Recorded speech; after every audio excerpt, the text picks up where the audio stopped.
The embassy here in Ankara says that 2 South Africans are, however, unaccounted for. They were last in contact with the couple 3 days ago and are believed to be in Mersin, about 300 kilometers from the disaster zone. We are struggling to get communication from them. We wanted to go to the site ourselves physically, so to be there and see for ourselves. Unfortunately, our hands were tied because of protocol issues. But we are struggling to get hold of them. The last time we communicated with them, I think it was 3 days ago. So we keep on trying to check where are they, what's happening, but we'll keep on trying. But as far as we know, no one was killed in the earthquake and the injuries are minor. Over the past few days, while many bodies have been recovered, several people have been pulled out from the rubble alive. There are concerns about Turkey calling off the rescue mission. South Africa believes it's still too early to do so. We are a country, a nation which is defined by hope, and we don't believe the rescue mission should stop now. We believe it can still continue.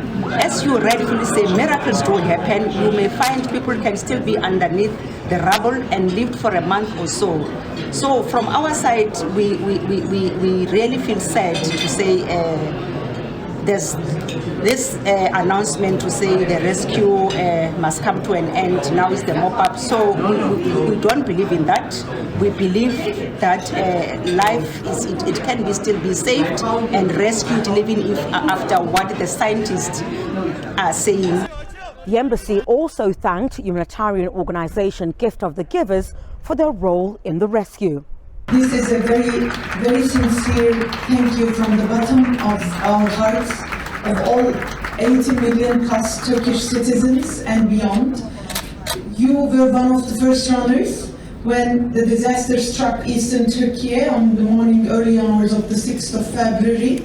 You, along with also some other groups from South Africa, but let me just name the ones who are here if I'm not wrong: the Gift of Givers, Medi Response and SARZA, but we know also Al-Imdad and the Hopsa Foundation representatives were also on the ground. From the very early hours, we were embraced by the warmth and sincere support that we received from our friends around the globe. South Africa was, as I said, was one of the first runners, and you've reached in Hatay, which was one of the most destructive land, where we have given a huge human toll. Really, from our hearts, I think the emotions are running quite high as I hear these thank you and the appreciation, especially from the South African government as well as the Turkish government. It comes from the heart. So when you feel it, the thank yous come from the heart.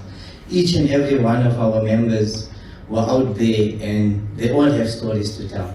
And the appreciation through what the Turkish people, especially in the Hatay province, have went through, it just shows the courageous nature of them and how accommodating and thankful that we were there. I mean, there's so much stories to tell and things like that.